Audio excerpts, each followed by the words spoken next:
Have you heard that there are 4 questions that can unlock your subconscious for wealth? From that moment on, you start to attract abundance and prosperity into your life. This isn't just an ordinary video you can watch casually. What I'm about to share is a true lesson. Therefore, it's essential that you pay attention, as this lesson has the potential to significantly transform your life. It's interesting to consider that to achieve prosperity and wealth, we need to visualize and repeat an affirmation until it becomes a solid determination that will attract more and more prosperity. Leave a comment saying, "I am prosperous and I will generate wealth." Write this phrase, and I will give it a heart, showing that you really can be the first millionaire in your family. Now that you've commented, let's move on.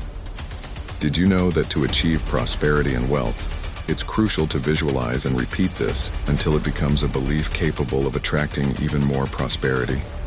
So, comment like this: "I am prosperous, and I will generate wealth." Comment this way, and I'll leave a heart on your comment, proving that you truly will be the first millionaire in your family. Think about the power of positive thoughts and the repetition of affirmations. When you focus on a positive idea and repeat it continuously, it becomes a reality in your subconscious. This process is fundamental for manifesting prosperity and abundance in your life. If you start to see yourself as a prosperous person, this mindset will attract opportunities and wealth to you. And it's not just about financial wealth, but also prosperity in all aspects of life, such as happiness, health, and relationships. These 4 specific questions you will discover are powerful tools for accessing your subconscious and programming it for success. When you regularly ask these questions, your mind begins to seek answers and solutions that align with wealth and prosperity. Imagine how drastically your life can change by applying these principles and transforming your mindset. Over time, you will notice that you are making wiser decisions, attracting unexpected opportunities, and achieving goals that once seemed impossible. So, be ready to absorb all the valuable information I'm going to share with you. This is the moment to make a real and lasting change in your life. Pay attention, take notes on what you learn, and, more importantly, start applying these teachings in your daily life. Remember that transformation starts in the mind, and these 4 questions are the key that can open the doors to wealth and prosperity for you. First question: imagine someone wakes you up at 4 a.m. and asks you the following question: "How do you make money?" What would you immediately answer without thinking too much? This is the first important question. How do you make money? Let me guess. If you're like most people, your answer was something like, "by working." Is that what you answered? If so, don't worry. You're in the average. Now let's move on to the next question. Pay close attention, as this question will have an immediate impact on your life. If working is the only way to make money, if that's what you believe, stop and reflect. If starting tomorrow you were prevented from working, how long could you survive on the money you currently have? And more, the second part of this question is, if you could not work starting tomorrow, how much money would continue to come into your account at the end of each month? It's crucial that you meditate deeply on these 2 questions, as they lead us to the next question. Who did you learn from about making money? Who taught you how to earn income? I want to share a truth that is recorded in the Bible. My people perish for lack of knowledge, and I go further to affirm that nowadays, in the information age, being ignorant is a choice.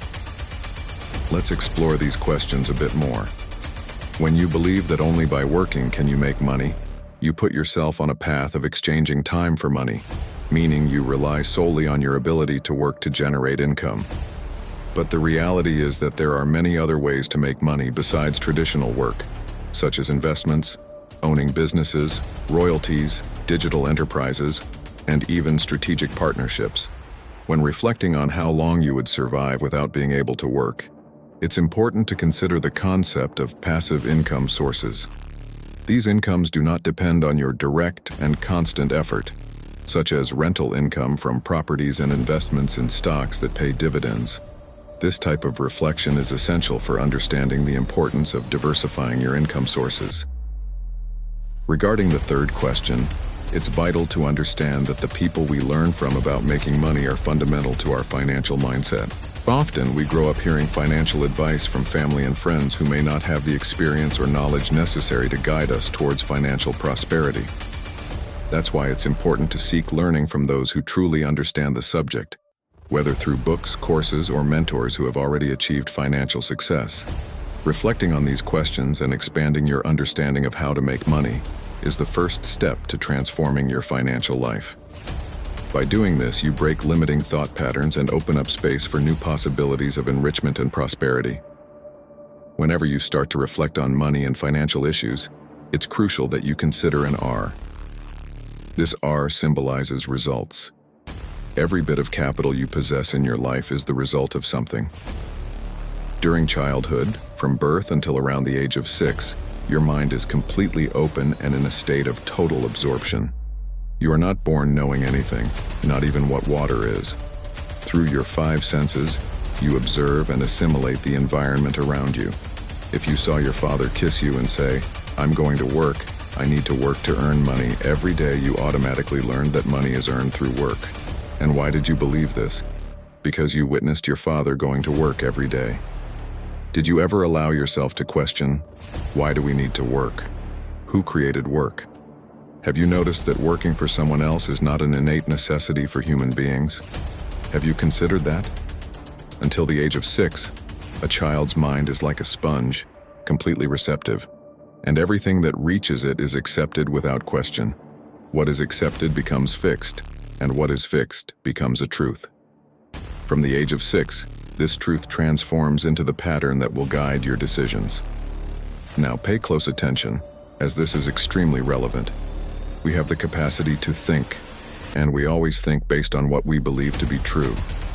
We seek answers and paths in the world based on our beliefs. Thus, your current financial results reflect those beliefs. You believe you earn money by working because your father, mother, uncles, and school said that money is obtained through work. You accepted this as truth. You might now be reflecting, "I need money, so I need to work, I need to find a job." Thus, you engage in actions, and these actions, based on your beliefs, generate your current financial results. Let's delve a bit deeper into this idea. When we reflect on results, it is essential to understand that our actions are guided by our beliefs and thoughts. From an early age, we are exposed to certain patterns and messages that shape our views on money. For example, if you grew up hearing that money doesn't grow on trees or that you have to work hard to earn a living, these messages become internalized. Thus, you may end up believing that the only way to earn money is through hard work and long hours for someone else. However, there are many other ways to generate income, such as investments, entrepreneurship, specialized knowledge, and even passive income from assets like real estate or financial investments. It is essential to question and reflect on these ingrained beliefs to expand your financial mindset and discover new possibilities. By doing so, you start to open your mind to other ways of achieving positive financial results. You can begin to envision and structure plans that do not rely exclusively on traditional work. Always remember the results. It is a powerful exercise. Frequently ask yourself, what financial result do I want to achieve? Are my current beliefs and actions aligned with that goal? By doing this regularly, you can reprogram your mind and make room for new opportunities and forms of prosperity that you may never have considered before. Understanding the origins of your beliefs about money and being willing to challenge them is the first step toward transforming your financial reality and bringing more abundance into your life. Your financial result is directly influenced by everything that is fixed in your subconscious. If you do not change what is deeply rooted in your mind, you will never be able to change your financial results. Therefore, the main focus of your life should be to alter your truths.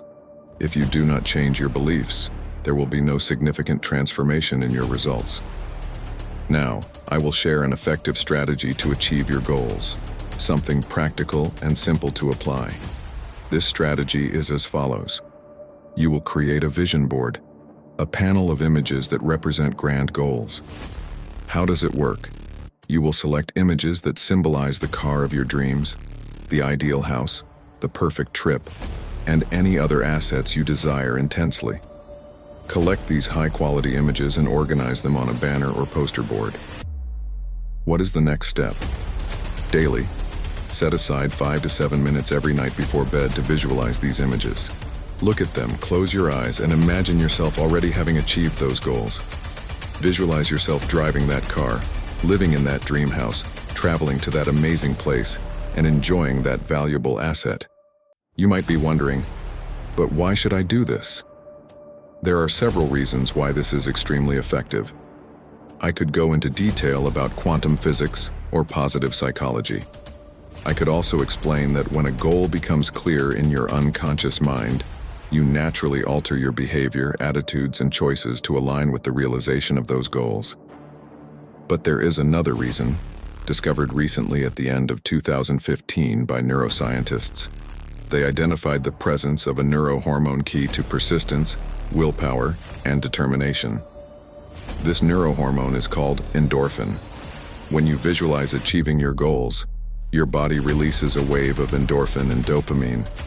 The combination of these two neurohormones is powerful and causes you to persist in pursuing your goals, changing behaviors, altering attitudes, and leading you to make new choices. Let's explore a bit more about how this works. When you observe these images daily and truly imagine living that reality, you're not just dreaming, you're programming your mind to achieve those dreams. Visualization is effective because the brain doesn't clearly differentiate between what is real and what is intensely imagined. By visualizing your goals, you communicate to your brain that this is significant to you, something you want to achieve. Moreover, this visualization practice not only elevates your levels of endorphins and dopamine, hormones associated with well-being and motivation, but it also promotes a mental state of optimism and determination. Endorphins are known to relieve stress and increase happiness, while dopamine is associated with pleasure and reward. Together, they create an intense feeling of energy and enthusiasm that motivates you to take action toward your goals. This simple technique of creating and using a vision board can be the key to opening new opportunities in your life. By practicing it consistently, you'll notice a change in the way you think and act, bringing you closer to your dreams every day. So, don't underestimate the power of this practice. Start now by assembling your goal board and dedicating a few minutes each day to visualize it. You'll see that over time, your financial and personal results will begin to reflect these new patterns and beliefs you're instilling in your mind. In summary, a clear and straightforward way to change your beliefs and attitudes toward financial success is to visualize your goals as if they have already been achieved. The human brain cannot distinguish between the real and the imagined. When you close your eyes and see yourself driving your dream car, living in the ideal home with your family, traveling to amazing places, and having a great fortune, you're creating a powerful impression in your mind. By repeatedly and emotionally imagining this, the brain starts to believe that this is reality, and when it believes, hormones and neurohormones are released. This release provides an intense sense of pleasure to the body due to the combination of endorphins and dopamine. This pleasure motivates your body to be persistent and determined in pursuing your goals because it wants to feel that pleasure again. So, set your goals and visualize them with emotion and repetition every night, as if they have already been achieved. Allow your body to do the rest, changing behaviors and attitudes and helping you to persevere in the pursuit of your goals. Amazing, isn't it? Simple and powerful. Let's dive a little deeper to ensure you understand why this works so well. By emotionally and repeatedly visualizing your goals, you're shaping your mindset. Emotional visualization activates the same areas of the brain that are activated when you actually experience that event. This creates a sort of mental rehearsal, preparing your brain and body to achieve goals in reality. Additionally, by visualizing them with emotion, you're using a technique known as emotional learning. When emotions are involved, the brain tends to register these experiences more deeply and reinforce them. Positive emotions like joy and enthusiasm that accompany the visualization of success further enhance the effectiveness of this process, making the practice even more powerful. Another important point is consistency. Doing this daily, every night before bed, reinforces this message to your subconscious, further embedding these images and beliefs in your mind. It also influences your dreams and mental state upon waking, significantly improving your perspective and energy for the next day. One way to enhance this process is to keep your vision board in a place where you see it often, such as near your bed, where you can take a quick look before sleeping and right after waking up. This will help keep those goals fresh in your mind. Finally, it's crucial to act in accordance with these visualizations. It's not enough to just imagine. You must take actions that lead you toward those goals. By aligning your daily actions with the images on your board and the visualizations in your mind, you create a powerful congruence that accelerates the realization of your dreams and goals. So, use this simple yet extremely effective technique to cultivate new beliefs in your subconscious. Watch your behavior and attitudes change as you move forward with determination toward the financial success you've always desired. A long time ago, something fascinating happened. Pay attention, because what happened a long time ago will repeat itself here and now. A group of men and women were riding on their horses, climbing a steep mountain on a dark night. From the sky, a voice was heard. "Get off your horses, pick up stones and fill your bags. Then get back on and continue your journey. Tomorrow morning you will be happy and sad at the same time." Some got off their horses, others did not. Some picked up many stones, others picked up few. They placed them in their bags, got back on, and continued their journey. When day broke, as the voice had predicted, they were happy and sad at the same time. Happy because when looking in their bags, they discovered they were not stones but diamonds, and sad because they had not picked up more. I hope that by the end of this video, you feel both happy and sad. I'm here today to show you the true path to diamonds. I want you to be glad for carrying some diamonds and sad for not having collected more. So let's make a pact. Let's make these minutes of video the best we can. Disconnect from everything and connect exclusively to this video. To show your interest, type, "I'm going to pick up many diamonds."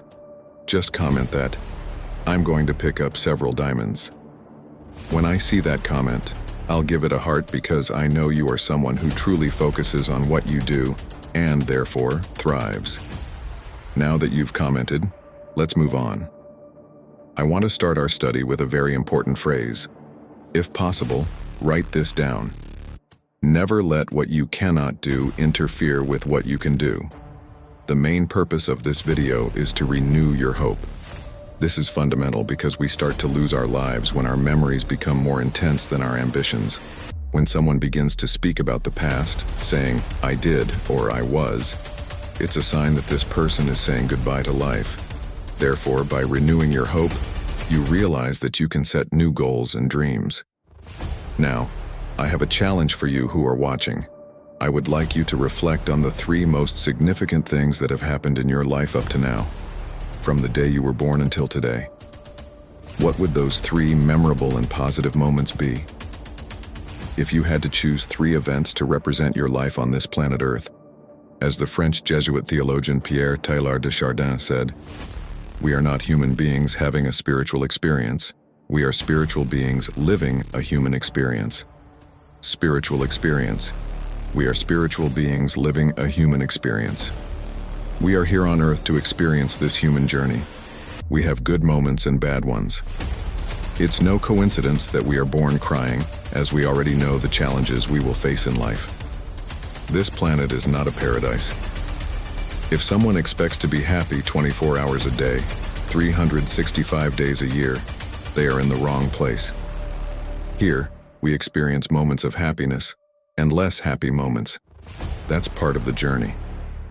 It's like a roller coaster. During difficult times, we know they won't last forever and that things will get better. And during good times, we also understand that they won't be eternal and that things can get worse. Understanding this roller coaster concept can be helpful.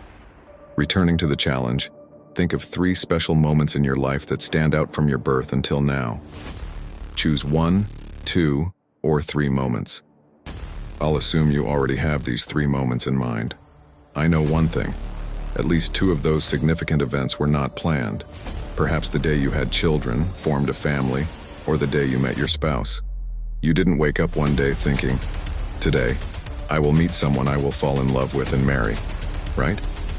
One day, unexpectedly, you met someone somewhere. You talked, formed bonds of friendship, and then fell in love and got married. When you reflect on your life, you realize that the magical moments were not planned. You were doing something ordinary, and suddenly, something extraordinary happened. These are the moments we call miracles, although we don't always recognize them as such. For example, you go to the supermarket to buy 1 kilogram of sugar, and while waiting in line, someone starts a conversation. You end up receiving a tip that leads to great financial success, like winning $1 million. You went to the supermarket for a simple reason and left with an idea that could transform your life. However, this idea will only materialize if you keep hope in your heart that things will work out. If you expect the worst, it's better not to start, because you probably won't succeed. As Henry Ford said, "Whether you think you can or think you can't, you're right." If you believe you can, you will work to make it happen and eventually achieve your goals. But if you believe you can't, you will be paralyzed, and everything you said negatively will come true. Just as a cake requires various ingredients, life also needs several elements to be whole. One of those essential ingredients is the ability to communicate and engage in dialogue. However, the first ingredient, I would say, is the respect you have for yourself, your self-image, and how much you value yourself. No one can give what they don't have. You can't offer love to others if you don't love yourself. You can't offer intelligence to others if you don't have it for yourself, and you can't communicate with others if you don't communicate with yourself. Therefore, the first thing God expects from us is that we have self-love and that we respect ourselves. This is called self-esteem. It's how we perceive ourselves. And here's some good news. Self-esteem and self-image are not materials like cement or steel. They are built through language. No one is doomed to remain as they have always been. I repeat, no one is doomed to remain as they have always been. We are the only beings on planet Earth with the ability to transcend. And do you know what it means to transcend? It means to start over. It doesn't matter what happened in your childhood. It doesn't matter the suffering up to now. Your past was a necessary stage to get to where you are now. Your future is an opportunity to go wherever you want. But if you don't realize this, your future will simply be a repetition of the patterns of the past. What patterns in your family would you like to change? Because like any other family, yours is not perfect. To become a doctor, you need to study medicine. To be a lawyer, you need to study law and pass the bar exam. To be a journalist, you need to study journalism.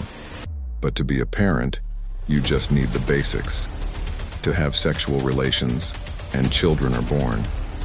Thus, most parents are not prepared to be parents. They learn from their children's mistakes just as their parents made mistakes with them. Their parents made mistakes with them, and you made mistakes with your children. That's the dynamic of life.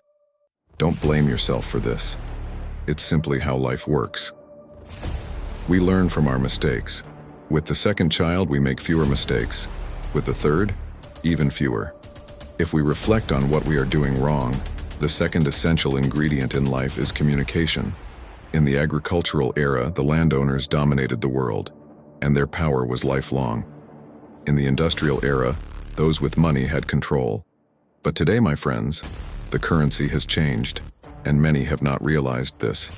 Now, the currency is knowledge. You can be rich or poor in knowledge, but knowledge only has value when applied, when shared from one mind to another, and this is done through dialogue, through communication. Therefore, for the young people watching this video, communication has become crucial for both personal and professional success. It is part of human nature to evolve. You will never find someone saying, "I'm going to ask God for something to make my life a little worse because it's too good." I accept that the Creator has never heard such a request from anyone watching this video, saying that life is too good and wanting a little difficulty. But difficulties come to strengthen us. They are part of human nature to grow and evolve, just like someone climbing a mountain in search of the summit. You young people will notice this in life. You will achieve your goals, complete your degrees, secure jobs, be heard, and start your own ventures. This is part of life's progress. Perhaps the most significant element is communication, the ability to express yourself, to manifest, and to understand others. I'll present a dialogue model I've developed. It's something original you likely won't find elsewhere. Let me explain the concept first. If I give you a pearl now, you would probably keep it in your pocket. If I give you a second pearl the following week, you would also store it. If I offer a third pearl in 15 days, you'd likely save it too. If we meet again in 6 months and I ask about the pearls, you might say, "The first I put on the nightstand, but someone cleaned and threw it away. I forgot the second one in a pair of pants that got washed. I stored the third so well I forgot where it is." Have you ever hidden something from yourself so well that you couldn't find it later? This happens to us.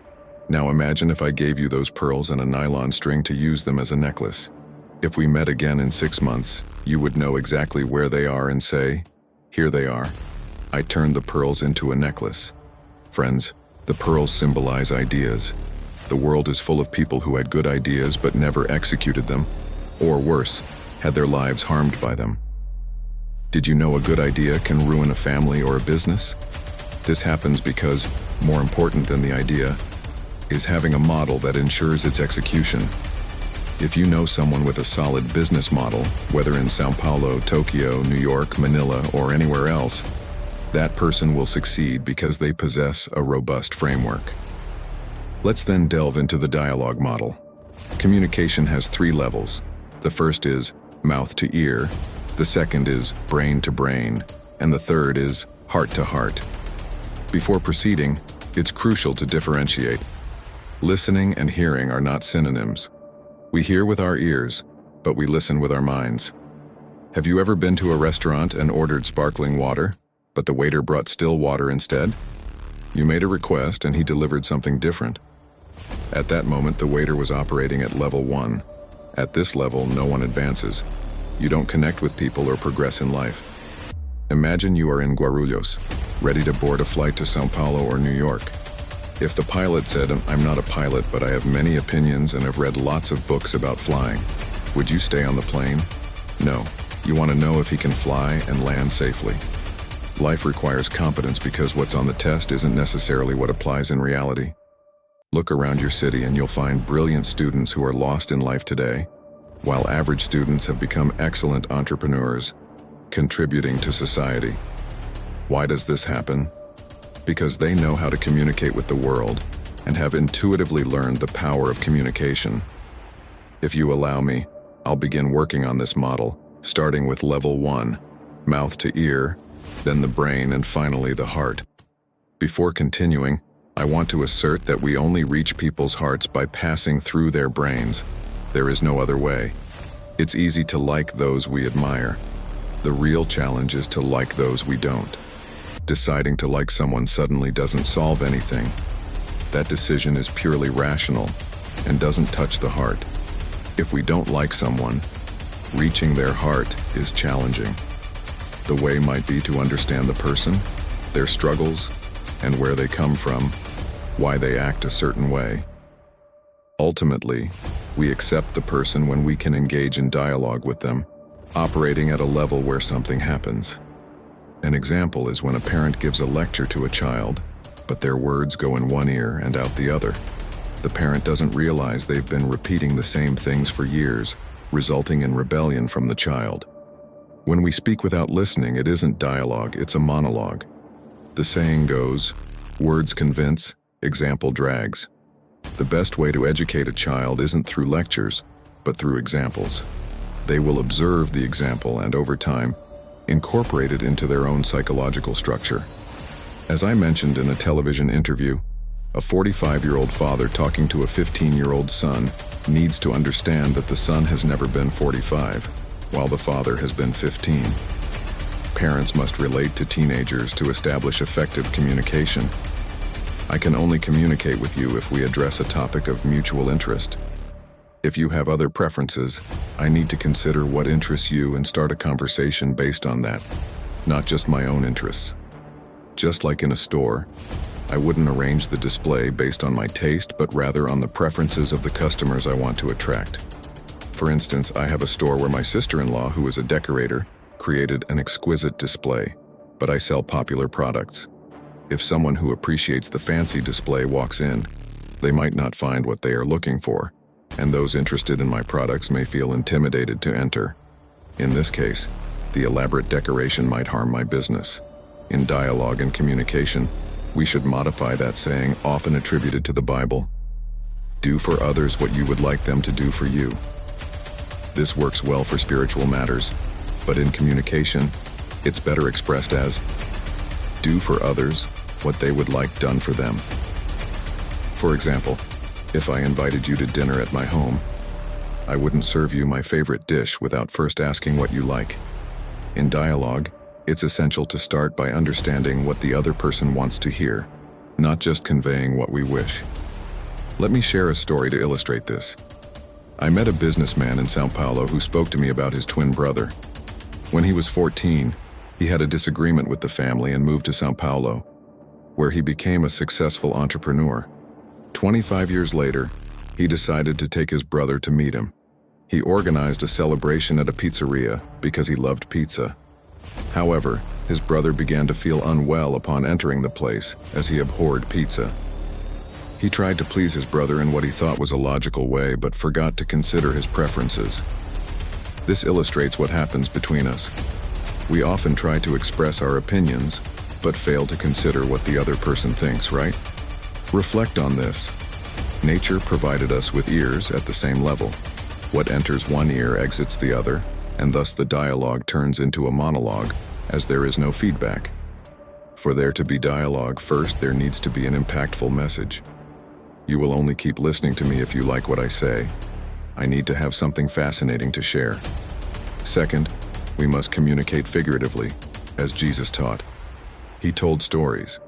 How can I teach someone something who has never left their place?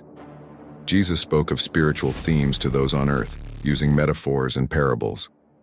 When he narrated a story, there was no way to disagree because he conveyed an idea through the narrative. Pay attention to this important narrative.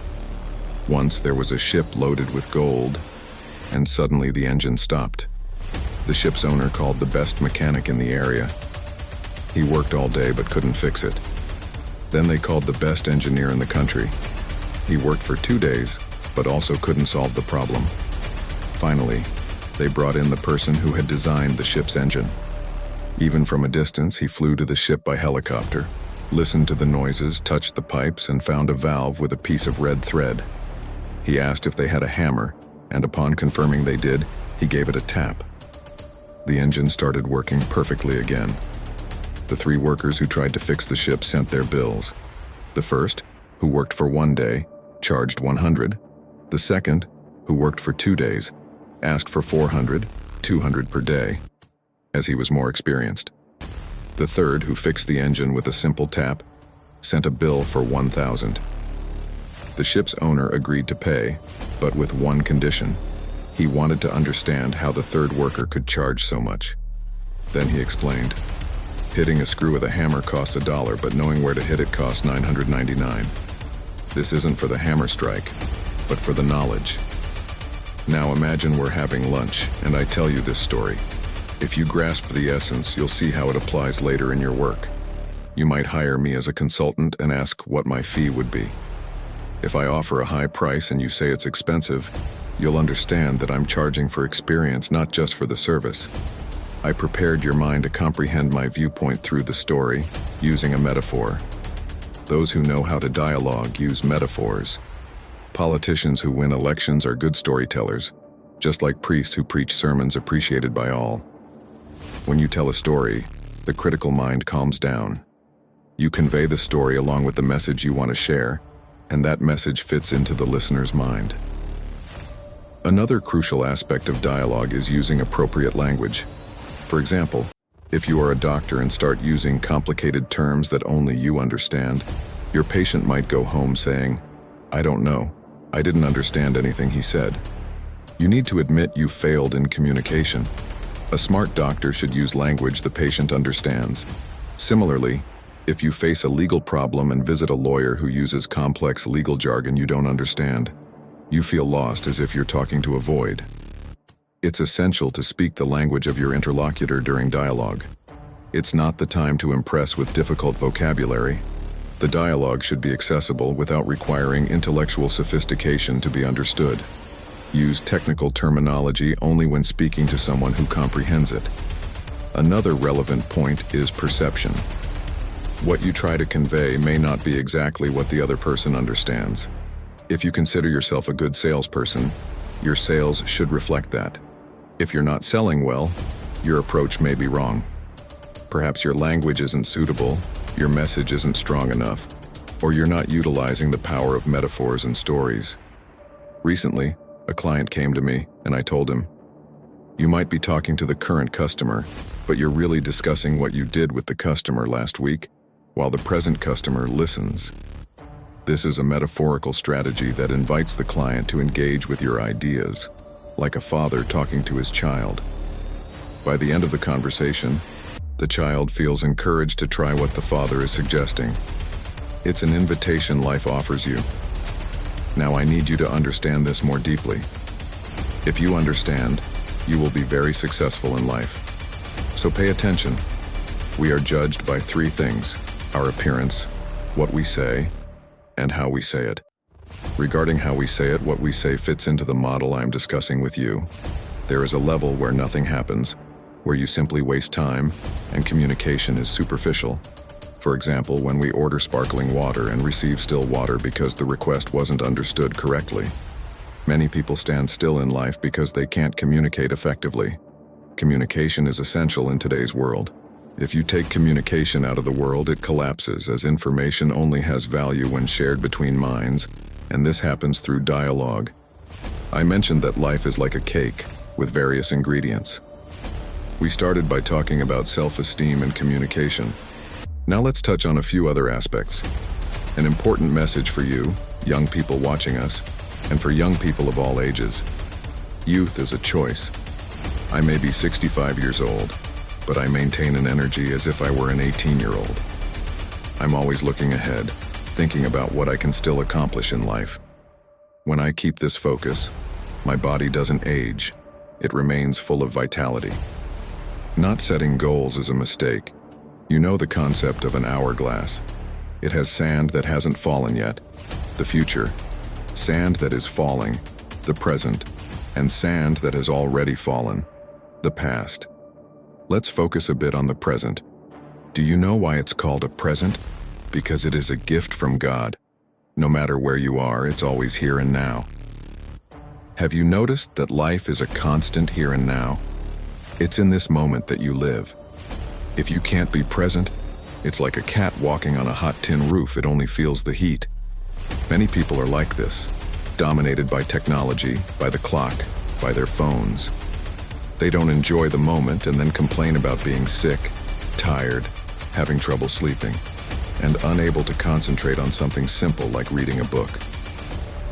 Let's resume our conversation about the hourglass.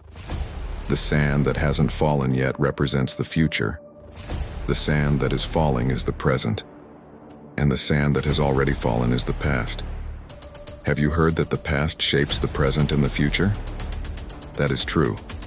However, Einstein proved the non-linearity of time. That is, time does not follow a straight line.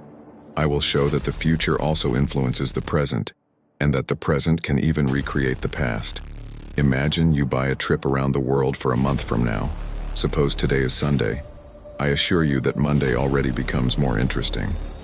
Days are left until your trip, but you already feel joy in the present just knowing you're going to travel. Look, the future shaping the present. Do you know the saying that often the anticipation of a party is better than the party itself? Remember that Christmas dinner you prepared with so much care, but it was ruined by an argument between your brothers-in-law? The anticipation of the dinner was more enjoyable than the dinner itself. Sometimes the anticipation is more exciting than the event itself. So if you have goals for the future, young people, please listen to me. Your present becomes more interesting. If you have no prospects for the future, then you are on the path to ruin, like many addicts I have known throughout my life. They have lost sight of tomorrow and believe that only today exists. Those who live only in the present do not progress. These addicts use drugs and only care about satisfying their current desires, without thinking that these substances will harm their health in the future. I want to affirm that this video may not help everyone, but if it can make a difference in one person's life, it will have been worth it for me. If it made a difference for you, comment.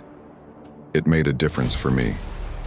I don't know how you will use everything you heard here today, but remember, everything is worth it when the soul is not small.